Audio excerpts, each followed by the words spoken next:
लोकसभा चुनावों में फतह हासिल करने के लिए कांग्रेस प्रदेश में प्रचार के साथ ही बैठकों का दौर भी जारी कर रही है। इसी कड़ी में आज कांग्रेस मुख्यालय राजीव भवन में शिमला शहरी कांग्रेस की बैठक का आयोजन किया गया। बैठक में शिमला संसदीय सीट के प्रभारी एवं शिक्षा मंत्री रोहित ठाकुर और शिमला शहरी के विधायक हरीश जनार्था मौजूद रहे। शिक्षा मंत्री रोहित ठाकुर ने बताया कि कांग्रेस पार्टी प्रदेश में होने जा रहे 4 लोकसभा और 6 विधानसभा उपचुनावों में अच्छा प्रदर्शन करेगी। इस दौरान शिमला शहरी से कांग्रेस विधायक हरीश जनार्था ने बताया कि चुनाव के प्रचार के लिए कांग्रेस डोर टू डोर जाकर लोगों से कांग्रेस पार्टी को वोट देने की अपील करेगी।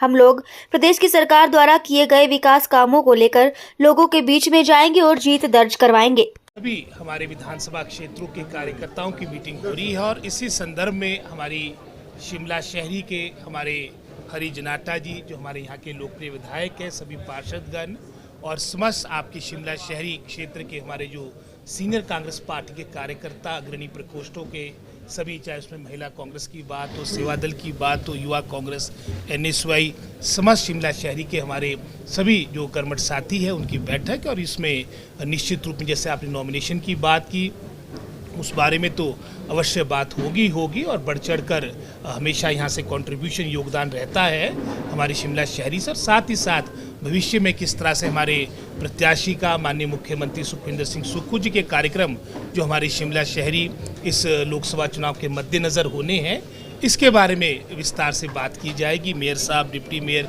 सभी समस्त हमारे सभी सीनियर पार्टी के कार्यकर्ता यहाँ पर आए हैं और सारा मैं समझता हूँ आगामी जो 15-20 दिन है इसका प्रारूप तैयार किया जाएगा, ताकि जन जन तक जो हमारी 1-1.5 वर्ष की उपलब्धि वर्तमान सरकार की है और हमारा जो कांग्रेस पार्टी का मैनिफेस्टो, जिसमें मैं समझता हूँ जनहित की बहुत सी बातें हैं, उसको जन जन तक पहुँचाया जाएगा। और साथ ही साथ मैं समझता हूँ जो केंद्र सरकार के, विशेषकर इनके 2014 और 19 जो इन्होंने बहुत सी झूठी घोषणाएं की थी, इसकी बाद में उस घोषणाओं को जुमलों में तब्दील कर दिया था, उस पर भी मैं समझता हूँ जनता जनार्दन इन सभी बातों का मनन करेगी।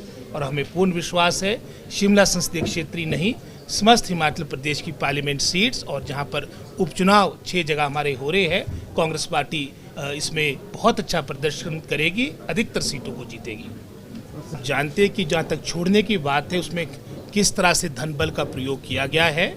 और जयराम जी अगर बात करें, उनको विशेषकर अपने 5 वर्ष के कार्यकाल पर मैं समझता हूँ ज़्यादा नज़र डालनी चाहिए।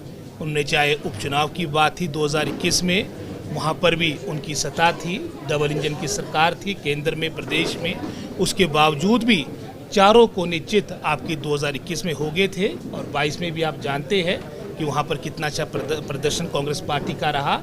और अपने जयराम जी का अपना जितना समस्त मंत्रिमंडल था, एक आध को छोड़कर पूरा ध्वस्त हुआ, धराशायी हुआ।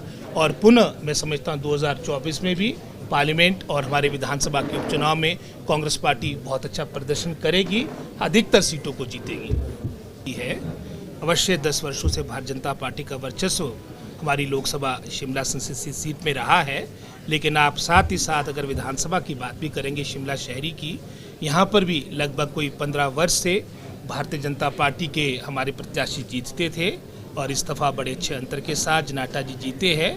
पार्टी के लिए शुभ संकेत है। शिमला शहरी की सीट हमने जीती है, अब हमारी पार्लियामेंट सीट की बारी, और निश्चित रूप से इस दफ़ा हम अपना कांग्रेस पार्टी का परचम शिमला संसदीय क्षेत्र में लहराएंगे। ये शिमला शहर के कार्यकर्ताओं की बैठक बुलाई गई है और माननीय हमारे मंत्री और हमारे इस क्षेत्र के प्रभारी श्री रोहित ठाकुर जी इस बैठक की अध्यक्षता कर रहे हैं। और आज हमने शिमला शहर से डोर टू डोर और कन्वेंसिंग का आगाज़ छेड़ लिया है और हमें पूरी उम्मीद है कि जिस तरीके से लोगों ने यहाँ पे हमें सपोर्ट किया है विधानसभा के इलेक्शंस में, और उसके बाद जो कार्य हुए हैं वो हम पब्लिक में लाएंगे। और हमें उम्मीद है कि यहाँ से जो हमारे कर्मठ कार्यकर्ता है और जिनको हमने यहाँ से पार्टी ने टिकट दिया है, विनोद सुल्तानपुरी जी को हम अपने क्षेत्र से बढ़ चढ़ कर लीड देंगे। ये बात ऐसी है कि 10 वर्ष से बेशक काबिज नहीं हुई है, पर लेकिन 2022 में लोगों ने हमें चुन के भेजा कांग्रेस के टिकट पे। और उसके बाद म्यूनसिपल कॉरपोरेशन की जो हमारे इलेक्शन हुए उसमें हम एब्सोल्यूट मेजॉरिटी में आए। हमारे माननीय सुरेंद्र चौहान जी मेयर बने और श्रीमती उमा कौशल जी डिप्टी मेयर बनी, तो अब हम ये कहना चाहते हैं कि अगले 10 वर्षों के लिए कम से कम कांग्रेस यहाँ पे काबिज रहेगी। इसमें एक बात